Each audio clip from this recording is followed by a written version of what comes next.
स्थिति आप देखेंगे, जो 12th के बाद, इंटर के बाद जो पढ़ाई का ट्रेंड है, इसमें इंजीनियरिंग हो, मेडिकल हो, चाहे अन्य जो क्षेत्र है, इसमें सभी बच्चे सरकारी जो कॉलेज है उसके प्रति जाना चाहते हैं।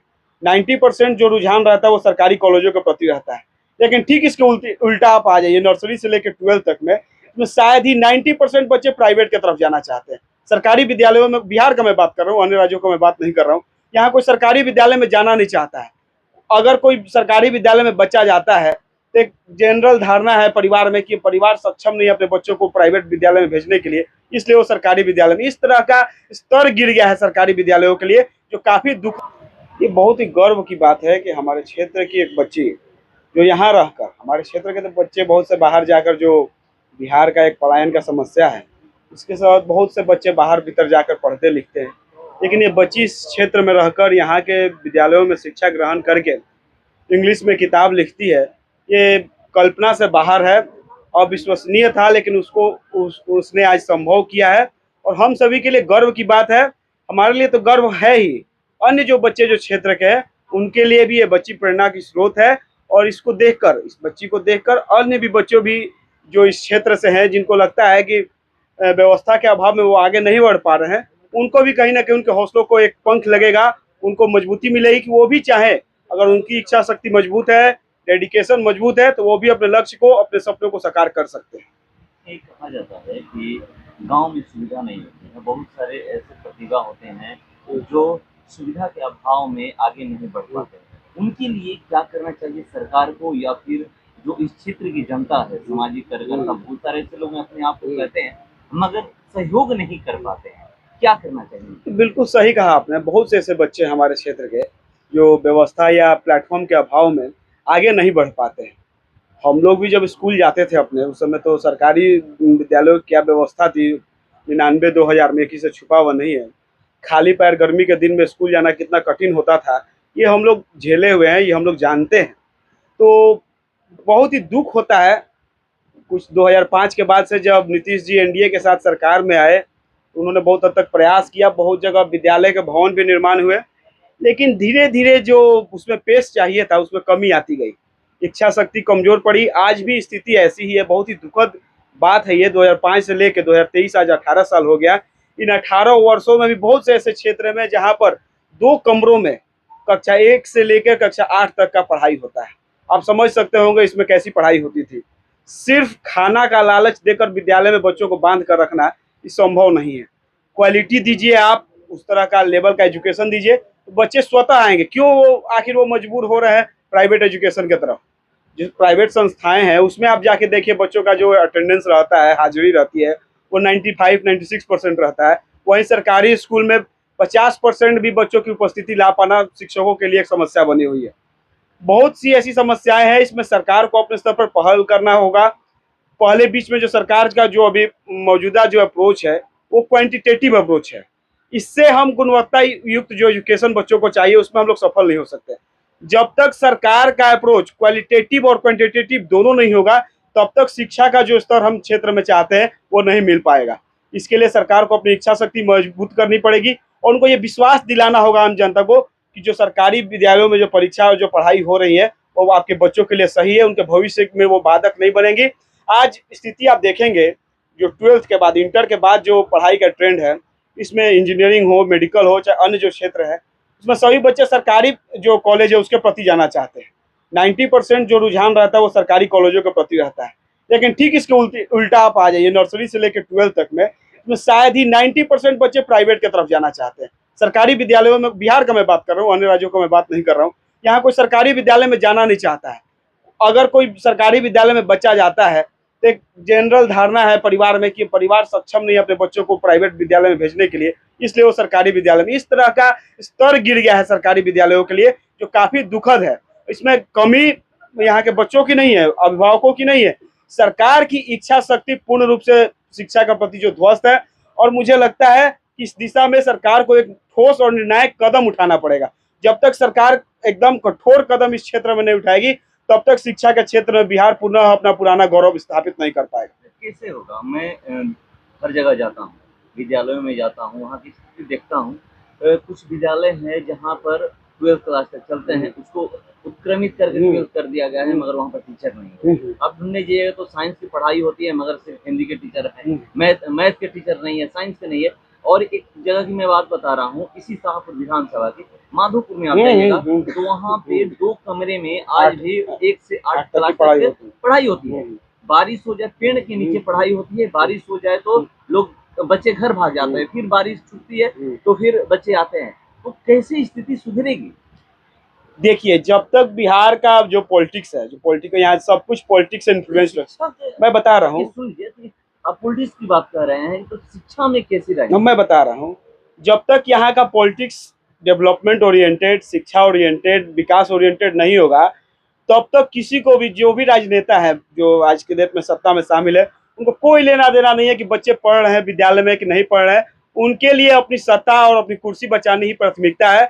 और जिस दिन इस क्षेत्र की जनता शिक्षा के आधार पर वोट करने लगेगी, जात पात से ऊपर उठकर वोट करने लगेगी, गांव में जब नेता आता है उस गांव की जनता बहिष्कार करे कि हमारे गांव में जब तक विद्यालय नहीं बनेगा, हमारे गांव में शिक्षक नहीं आएंगे, तब तक हम वोट नहीं देंगे। आप देखिए 2 दिन में सारा विद्यालय इस क्षेत्र का ठीक हो जाएगा।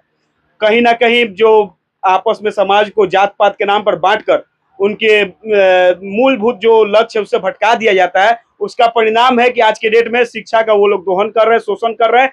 और शिक्षा का जो सबसे निचला स्तर हो सकता है बिहार में, वहां पर शिक्षा को पहुंचा दिया गया है। लेकिन मुझे विश्वास है जब बिहार की जो राजनीति है वो शिक्षा से ओरिएंटेड हो कि हमारे यहाँ शिक्षा का जो स्तर है, आप केरल में जाके देखिए 90% तक लिटरेसी रेट है। 90% से सिर्फ लेना देना क्वांटिटी का नहीं है, क्वालिटी भी उसके अनुसार होनी चाहिए। और जिस दिन इस तरह का राजनीति हमारे क्षेत्र में शुरू हो जाएगा, मुझे पूर्ण विश्वास है कि शिक्षा का स्तर भी बढ़ेगा।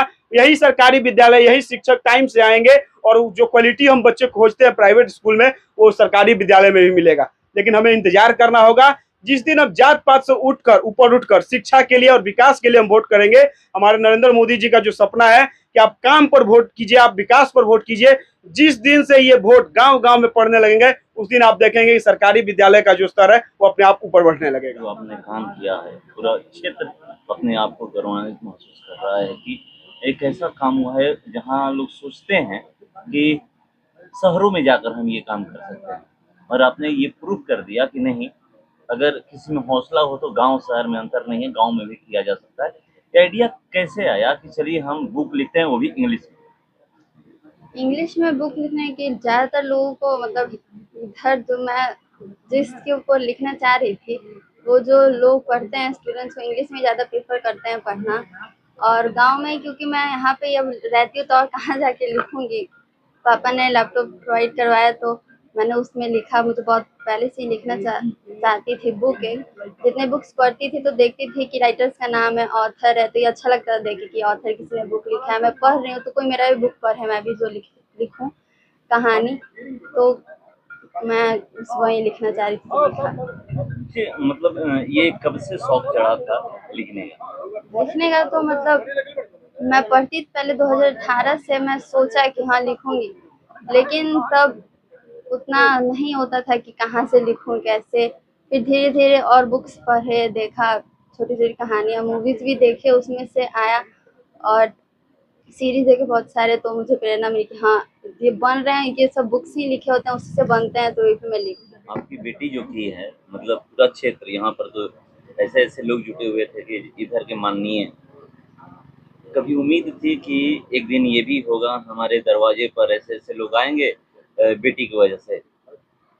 नहीं, ऐसी उम्मीद तो नहीं थी, लेकिन हमारी बेटी ने इस उम्मीद को जागरूक किया। हम अपनी बेटी को बहुत ही धन्यवाद करते हैं इस काम के लिए। हमारे गांव समाज में कोई ये नहीं सोचा था कि यहाँ गांव में रह के और अंग्रेजी में लड़की बुक लिखेगी, जिसका कि बुक पब्लिश हो जाएगा, वो मार्केट में आएगा, और यहाँ इतने लोग हमारी बेटी को सम्मान करने के लिए आएंगे, ये मैं सोचा नहीं था। लेकिन हमारे लिए, हमारी बेटी के द्वारा हम सब परिवार के लिए गौरव की बात है। ये कभी ऐसा लगा था बचपन से कि बुक लिखने का, या कभी आपसे चर्चा की थी कि हम? नहीं, हमारी बेटी जो है हमेशा चर्चा करती थी बुक लिखने के लिए। अभी जैसे ही इसने इंटर पास किया, जैन कॉलेज से इंटर पास किया, तो इसके मन में था कि मुझे बुक लिखना है।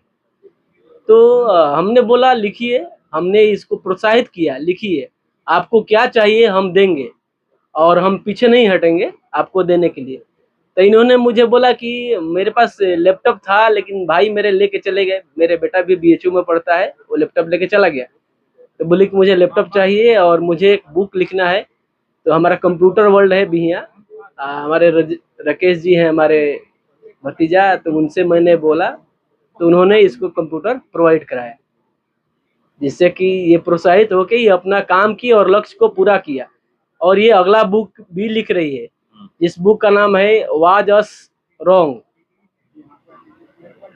आपके द्वारा जो पुस्तक प्रकाशित की गई है, जो युवा पीढ़ी के लोग हैं, जो छात्र है छात्रा है, उसको क्या लाभ मिलेगा?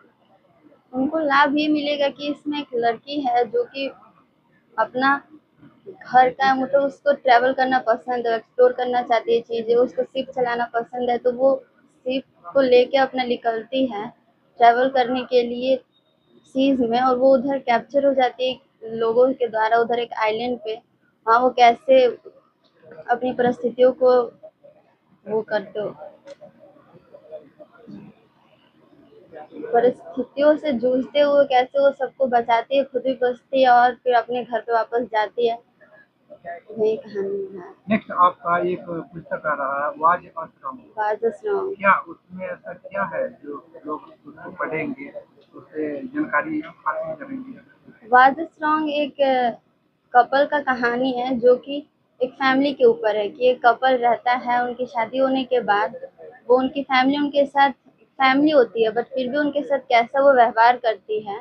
और जो आदमी होता है उसमें मैन, वो आर्मी मैन होता है, वो वापस आने के बाद जब आता है अपना रिटायरमेंट के बाद, तो फैमिली उसके साथ कैसा व्यवहार करती है, उसको कैसा लगता है कि उसकी फैमिली है फिर भी उसने उसके साथ कैसा व्यवहार किया, इसके ऊपर है। आपकी जो प्राथमिक शिक्षा दीक्षा है वो कहाँ से हुई है? मेरा प्राथमिक शिक्षा इधर ही हुआ है, मतलब पापा आर्मी में ही थे मेरे, तो वो जहाँ भी पोस्टिंग जाते थे वहाँ पे केंद्रीय विद्यालय में पढ़ती थी। अभी 10th क्लास मैंने केवी आरा से किया था, उसके बाद बिहार बोर्ड से मैंने 11th-12th किया था एचडी जैन कॉलेज से।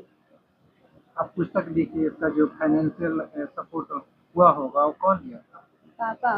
पापा दिए थे। आप अपना परिचय बताइए। मेरा नाम अंजलि कुमारी है, मैं खरौनी गांव में रहने वाली एक लड़की हूँ। मेरे पापा का नाम धर्मेंद्र कुमार है और मैं अभी बीए कर रही हूँ पॉलिटिकल साइंस से बीकेएसयू में ही। बीएचयू मुझे सीट मिला था बट अच्छा कोर्स अलॉट नहीं हुआ, इसलिए अभी मैंने एडमिशन उसमें नहीं करवाया है।